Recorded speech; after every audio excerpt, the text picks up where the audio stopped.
This podcast is produced by the Center for Deployment Psychology at the Uniformed Services University of the Health Sciences. The views expressed are those of the speakers and do not necessarily reflect the opinions of the Uniformed Services University, the Department of Defense, or the U.S. government. In addition, references to any specific companies, products, processes, or services does not necessarily constitute or imply endorsement by the Uniformed Services University, the Department of Defense, or the U.S. government. A quick note about this episode. We discuss potentially upsetting content, including suicide and violence towards children. Please use discretion while listening to this episode.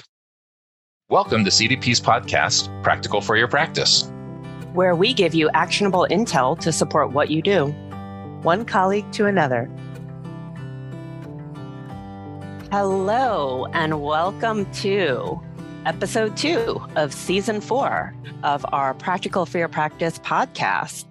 I am Corinne Lefkowitz, one of your hosts for today, and I am joined by both co-hosts, Dr. Kevin Holloway and Dr. Hello. Jenna Ermold. Hello, both of you. Hello, happy to be here. Same. I'm excited for today. You're excited for today. I am. Because of our excellent topic that we have? Oh, yes. I have been excited about this topic since you brought it up. This is Corinne's idea, so that's why she's introducing it. But I've been very excited for this episode. I'm looking forward to it. Oh, there continues to be a lot of pressure on this podcast, but I am also excited about this. I think this is going to be a really useful topic. So without further ado, let's talk about what we're going to talk about. We've been playfully calling this episode our EBP Confessionals episode. Confessions. But not really. The idea came from the types of questions and concerns that we get quite a bit in our workshops and our consultation from therapists, clinicians, providers who are maybe new to EBPs, new to protocol-driven therapies, and have understandable worries and concerns about doing things right, doing everything in the order it's supposed to be done, and worries about what happens if my patient doesn't get better, what happens if my patient dissociates, et cetera, et cetera. I think you would both agree this is a topic that comes up all the time. All the time. And reasonably so. I mean, I think any of us, when we're new to something, we're wondering about, how could it go wrong? And I think it's maybe paired with worries that if I do something wrong or I say something weird or it goes in a way it's unanticipated, that the whole therapy is destroyed. The person's going to be way bad off, worse than if they never came into therapy at all. And there's a lot of, I don't mean to minimize this, but kind of catastrophizing, right? I'm going to totally destroy my client's life. And you go to these workshops and you watch these videos where all the videos are perfect and the therapist was wonderful and they did everything right. And there's this feeling like maybe I'm not going to be that good at it. So it doesn't always go right, even for people who do this all the time, And so we are volunteering ourselves as tributes to show you how perfectly imperfect we are in every way. This is like us getting all vulnerable. How things still work out. Yeah. And that is the goal of this EBP Confessionals episode that actually we're going to carry along, hopefully, for the rest of the season. But we wanted to start by demonstrating that we are your CDP's subject matter experts and podcast hosts who have been providing EBPs for many, many years, have had the same fears and the same worries. And in fact, those fears have come to fruition and we've had to deal with those things happening in sessions. So we're going to, like you all said, be vulnerable, share those ideas, and hopefully also talk about what we learned from it, and hopefully also find out that we didn't actually ruin our patients' lives as Kevin had predicted. Right. It's recoverable, right? Mm-hmm. It is recoverable. So the other thing we're going to do is we're going to keep for the rest of the season, asking our guest hosts to share their own EBP errors or fears as well, and get some also from other CDP subject matter experts, but we're putting ourselves on the line first. So here we go. All right, Corinne. So my anticipatory anxiety is really high. So I want to go first. I want to get my confessional out of the way, and get it out on the table. So we are ready for you, Jenna. Okay. Please confess. Okay. I mean, there's so many examples I could give, but let's just pick one. As some of you listeners may know, I'm one of our PE, prolonged exposure trainers. And so I'm going to tell a story from early days when I was just starting doing PE with I really do think it was my first client I ever did PE with. And like many of you have expressed in the workshop and in consultation, one of the things that I was struggling with was to make the rationales my own, to find my pattern, to get the verbiage that made it sound authentic. And like I was sort of delivering this in a way that how I would speak and not just sort of the script from the manual. And so I was on session 2 where we were, kind of talking about why we do in vivo exposure, why we approach these things, people, places, activities that might, elicit some distress relating back to the trauma. And kind of had this out of body experience as I'm delivering the rationale. I wasn't entirely sure how well I had done that, and got to the point where my client and I were trying to work together to develop the list of items he was avoiding, or to develop that in vivo hierarchy list, and started to get some unusual items that were not well defined and more sort of themes of things, which made me sort of panic that I hadn't explained things well to him as I had feared, right? I don't know what I'm doing, so all the self-doubt comes in. I wasn't clear. I don't know what I'm doing. He's not understanding this. I'm totally failing at this.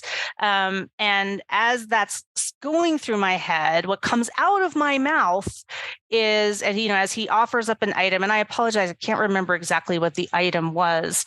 I say the words, okay, but like, do you really think that's sudsworthy? And many of you might sort of remember a Seinfeld episode that had very similar phrase in it. And so now, not only am I having all these thoughts, and hyper aware of how inept I was in my rationale, now I think, oh my God, he knows I just sort of quoted Seinfeld, which is totally inappropriate to do in a session. So like everything, my whole brain is exploding as I'm trying to kind of now bring things back to this just the simple list of items we're supposed to be. I can't even do that, right? I can't even figure out a meaningful way to help him identify items on his hierarchy. Now, looking back, horrifying. With sort of more experience and having done this, for years and getting lots of consultation, what was really problematic for me was that what he was giving me was sort of theoretical, and we needed to work together to refine those into actual things that could be approached. Or, this is where sometimes people get stuck,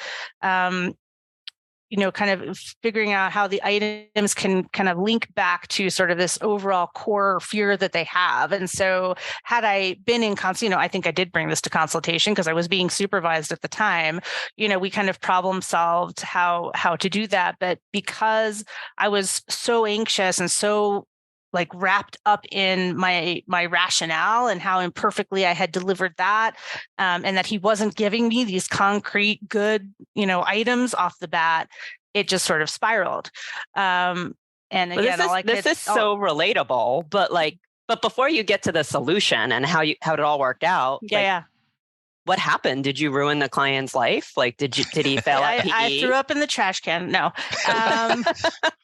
Yeah, and that's what is so wonderful about this example is he had never heard any of this before, right? Like he didn't know how imperfect I was delivering stuff to him. We were just like kind of muddling through this and working our way through it. He had he had not read the script, right? He didn't know exactly what I was supposed to say. Maybe sudsworthy was a phrase we all used. He had no idea. So, he came back. I mean, so I guess if, in terms of how it worked, and the good news is we were still able to identify a couple items that were concrete, specific items, tangible things that he could work on between session 2 and 3. And I got to get some consultation to, talk about how hard it was for me to figure out taking these more esoteric kind of theoretical things and bring them to concrete things we could do behavioral experiments with.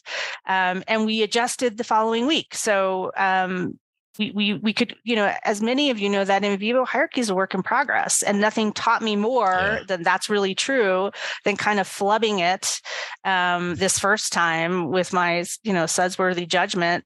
And he got better, and he, took back all this territory despite that. And we might have even laughed at it at some point towards the end of treatment. He had a great sense of humor. And I think we recovered fully by the end of it. He maybe did get the reference.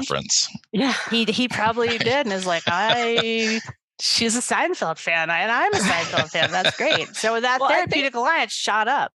Right. See, I think that's one possibility, that he was a Seinfeld fan like the rest of us and like found that hilarious. But I have to admit, like, I've heard you tell this story before, right? Because we've chatted about it.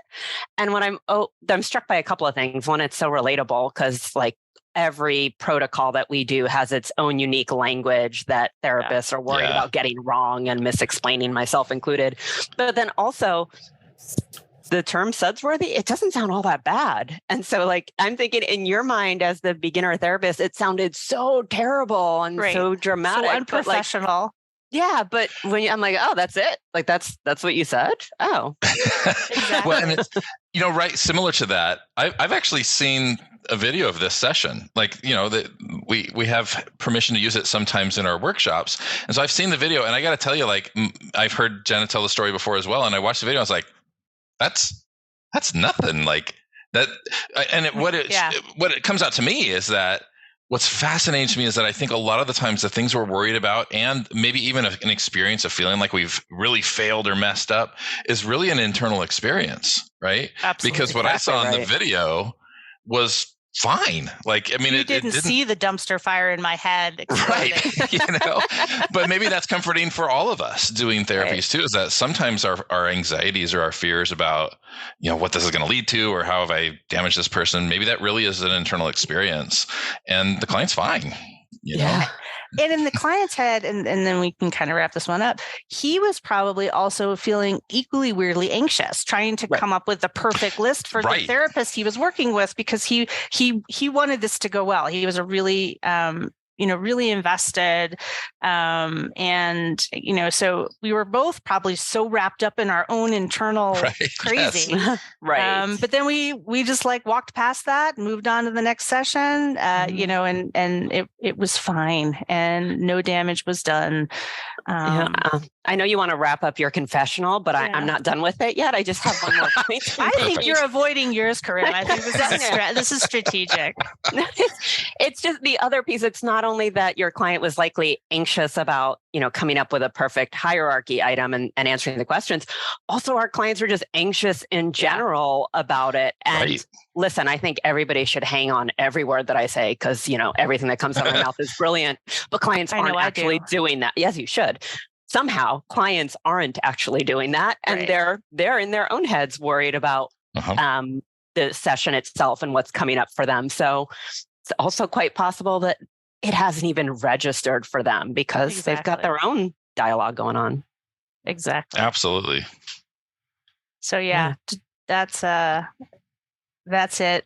I feel better now getting that out there for the whole world to hear. We are here to support you. So no cool. soup for you. Let's make it all about Seinfeld. That was not the reference. No confessional for you. Well, thank you, Jenna, for getting us started. I think that was, like I said, a very relatable one, and podcast episode worthy, if you will. Well played. Kevin, how are you feeling? Do you want to step into the confessional, or should I? Mine's darker than that. So I don't know if are we ready for dark, or what do we want to do? I mean, I can go. I'm happy to. I've kind of told this story before. Okay, so let me jump into it. So this will be a little bit perhaps of a mood change. Some similarities here. So, I mean, people have listened to the podcast before will know I'm also a PE instructor and have been doing PE for a while, and really, really love it. And it's fantastic. And like anybody else starting a new protocol, early in my days, I was anxious in the very same ways, right? So I always wanted to make sure I'm doing everything right. And in addition to saying all the right words, I wanted to make sure my face was doing the right things, and that I, kind of passing noises, whether it's like a or whatever was in line, and really kind of felt like, while I believed the instructor when I learned PE that, hey, this is very robust, at the same time, it was like I really wanted to do the best that I could with folks. So the part that I guess I hadn't thought too much of is self-care as a therapist, right? And especially, I mean, all of us are going to be working with tough things, with tough clients, tough presentations, tough experiences I've gone through. And especially when you're working with trauma, that can be a tough one as well. So my story, or confessional, I guess, is related to a client who had been deployed downrange to a combat zone, and their confession, that's my confession, their index trauma that we were working on was a relatively common story that I think many of us have heard who have worked with combat related trauma. Really briefly, he was the driver of a vehicle that was at the lead of a convoy, and at the particular time of his index trauma, the current rules of engagement were really tough. Like at the time, it was not uncommon for convoys or insurgents to try to stop convoys to make them more vulnerable to ambush or attack or that. And so various strategies were used, like maybe, trying to make animals go out into the road, or, having some kind of distraction or whatever. And sometimes even, kind of sending children out in front of convoys, because, that would slow down the convoy, make it easier to do something bad. And so my client in his index trauma, it was just, this rule of engagement was relatively new. And, as they're driving through a market street, a child came out in front of the convoy, and he's really kind of having that initial, I guess, kind of like a reaction to try to slow down and stomp on the brakes, that kind of thing. And everyone else in the vehicle was yelling at him to keep going. You put your foot back on the gas. You've got to keep going. You're going to get us all hurt if you slow down. And so, there's all this pressure to keep going. And the story was that he did end up striking this child. It was really, really sad, right? Now, that is pretty awful. Thank you for the warning. I know. Really yeah. And I know we've already done trigger warnings and that too at the beginning, but yeah, I mean, it's kind of a mood change. Now, I mean, there were two major things to this that were hard. One is, again, kind of being aware of personal blind spots and taking the time for self-care. And I wasn't paying as much attention to that at the time as I probably should have. And recognizing too that sometimes things will come up that really resonate with our own stuff that we weren't anticipating. Yeah. So even doing like the initial assessment and, the intake stuff, and really kind of getting a sense for what we're going to work on, I hadn't heard the full details of this story until we got to the first imaginal exposure session. And so I wasn't kind of like already prepared to hear the details of this. I just wasn't part of it. So the way he described the story too is that, and this is also not uncommon. So I mean, I've heard this in a number of other settings, but kind of just before, I don't even know like the right way to say it, but just before he struck this child, there was this moment where he and this child kind of locked eyes. Right? He was looking at him, and the child was looking back at my client. And he said that in that moment, it really felt like, this child was about the same age as his own child back home. And so it was horrifying enough to harm this child, but it was even more horrifying because in that moment, it felt like he was harming his own child. And that was really tough, right? And so I remember that, like, as he's approaching this point of the story the first time, his eyes are closed, which is like the best thing ever for me, because my face is doing all sorts of contorting and, emoting everywhere. And in my head, I remember having the kind of almost on loop, this thought of like, don't run him over, don't run him over, don't run him over. Like as if somehow thinking that was going to change my client's story. Right. So, and then, and at the time too, the other thing that was really impactful for me is that my own son was about the same age as the child in this story, even though it had happened several years before. And so I was feeling this extra impact too. And it was tough. It was really hard to hear this story. It was really, personally gut-wrenching. And so I remember I went home that evening from work, and, my wife was noticing, she's like, there's something different about you. You want to talk about it? I'm like, nope, can't talk about it. And, I'm thinking I can't really confide in any details here. And then, I remember, I think a colleague said, hey, what you can do is talk to a colleague, like get some support, get some consultation or supervision. And that was really so important because we all hear pretty dark things. And especially if you're working with trauma, you're going to hear really dark things a lot.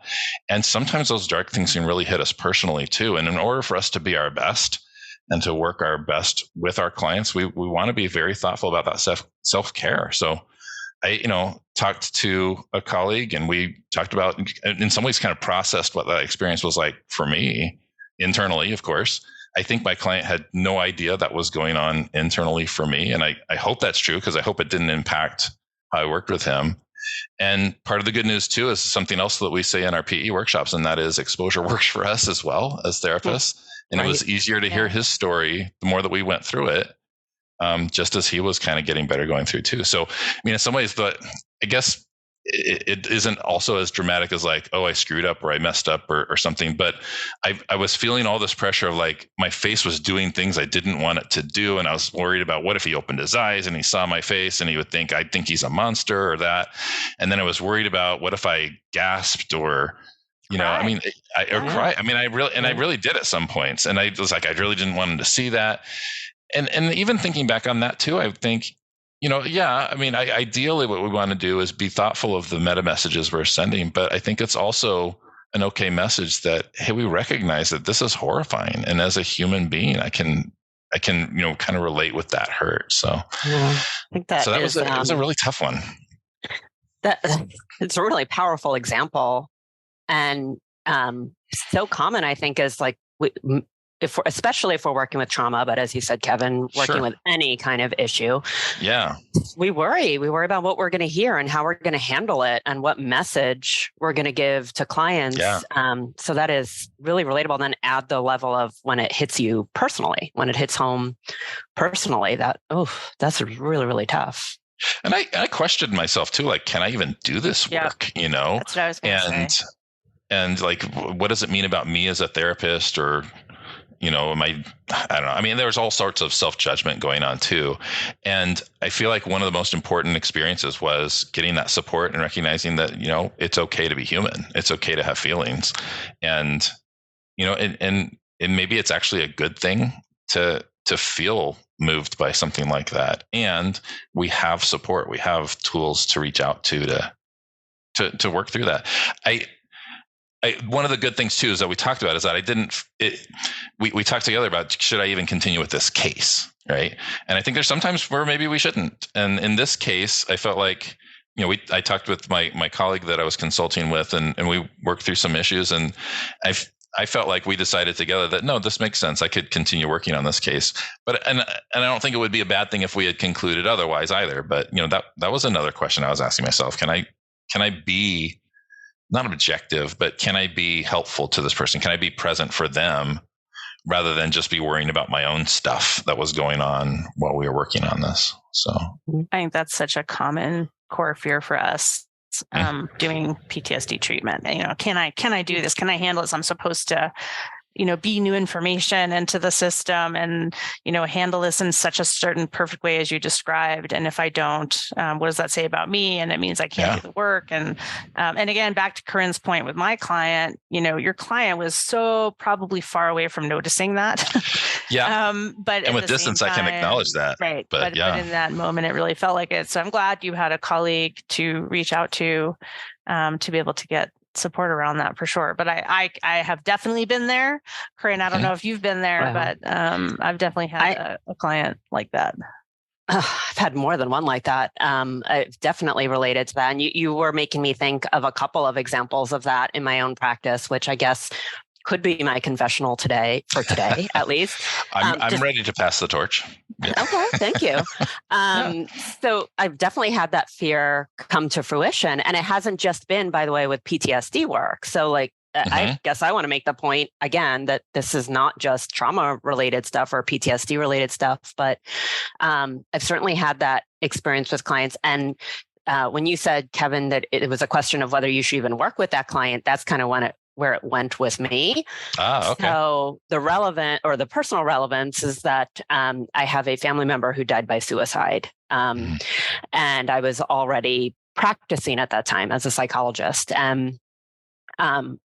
my first client back when I got back to work was a brand new client to me. And she came in for her intake and said that her issue was that she was coping with the death of her grandmother. And immediately I was like, I can't do this. I am in no position to do this. I can't work on grief right now. I've got my own grief to deal with. Yeah. Interestingly, what ended up happening is I just like you, Kevin, I took it to consultation. And I actually quickly realized that even though it was sad to hear her story, her experience was so different from mine. Her grandmother had passed away after a long illness. She was sort of prepared for it. There was a peacefulness to it. And so it was so dramatically different from my experience that even though there was grief involved with it, I could be there with consultation. I could be there for the client. And in fact, we worked together for like over a year until I ended up leaving that clinic. So like the work was good as far as I can tell. But then I've had the opposite, which is actually many years after that, I had a client come in and what he wanted help with was coping with the suicide of a friend. And he shared a little bit of detail and it was just way too close to home. There was no way, I did not feel like there was any way I was going to be objective or even be able to keep a, not cry in session, which was not going to be helpful for him. There's one thing to be emotion and be a human, and it's another thing to just not be able to handle it. So again, using consultation and using my colleagues, fortunately, they understood where I was coming from. A colleague agreed to the referral. I talked with the client and, gave some vague explanation of how we have somebody on staff who's really, really skilled in these particular types of issues. And I referred them to that practitioner. But it was really important for me to realize that I had to have boundaries in order to maintain my own sanity, in addition to being a good therapist. And no shame either. I think sometimes we feel like as therapists, I should be able to take on every case, every situation, every presentation, and I have to be, like super expert at all of these different things and on all these different ways, be Teflon and it never sticks. And there's no shame at all in recognizing where your boundaries are and setting your boundaries and saying, okay, this person would be better served in another situation or with another therapist or whatever. I think there's nothing. In fact, that's ideal in those situations. Well, I appreciate you saying that because at the time I definitely felt ashamed, as in, things that I was telling myself were, oh my God, it's been however many years, let's say 4 or 5 years. I should be over this enough by this point to be able to help a client. This is silly. So I think it ultimately was the right decision, but there was still shame involved with it at the time.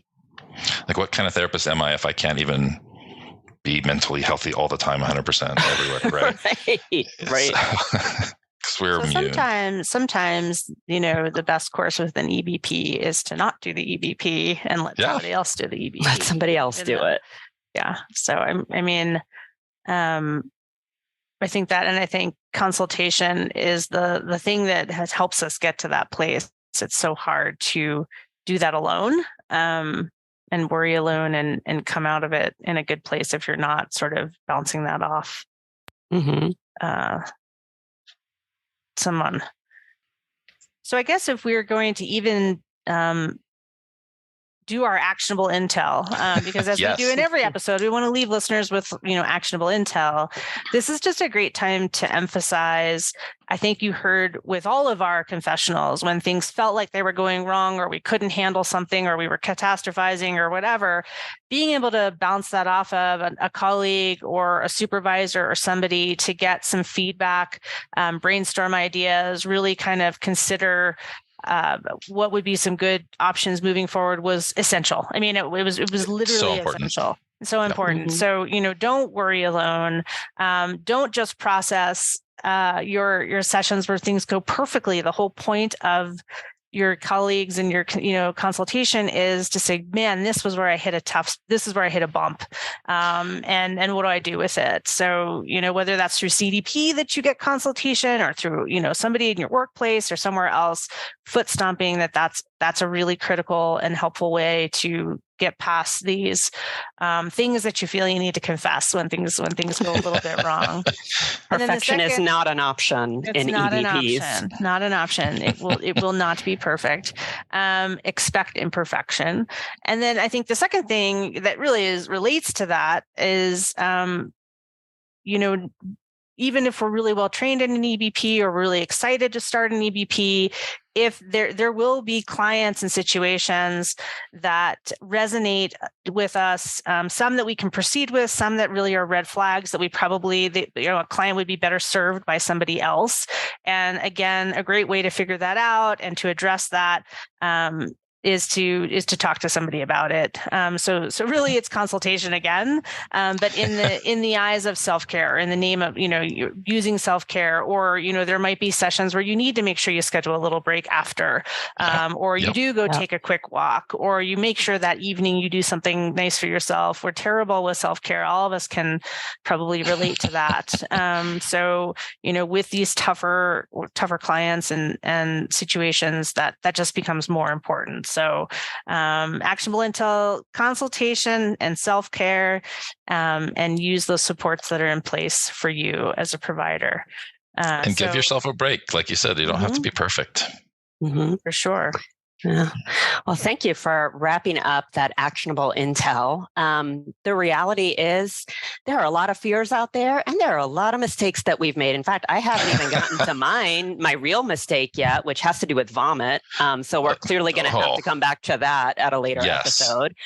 And we have a confessional that our good friend and previous original podcast host, Dr. Andy Santinello, shared.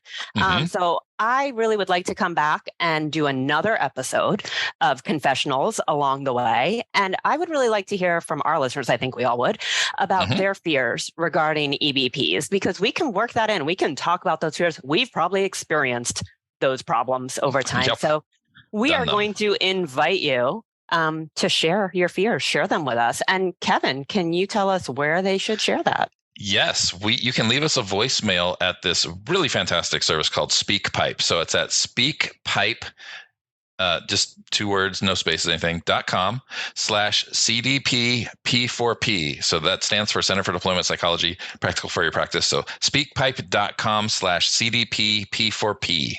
And tell us if it's okay if we use your voice recording in the episode, or if you just want us to kind of hit the high points. But we'd really appreciate hearing from you. So that's it for this episode. We hope you listen in again soon. And thanks for joining us on Practical for Your Practice. Thanks, everybody. Bye, everyone. Thanks for listening to Practical for Your Practice. Please feel free to subscribe, like, and share. Until next time.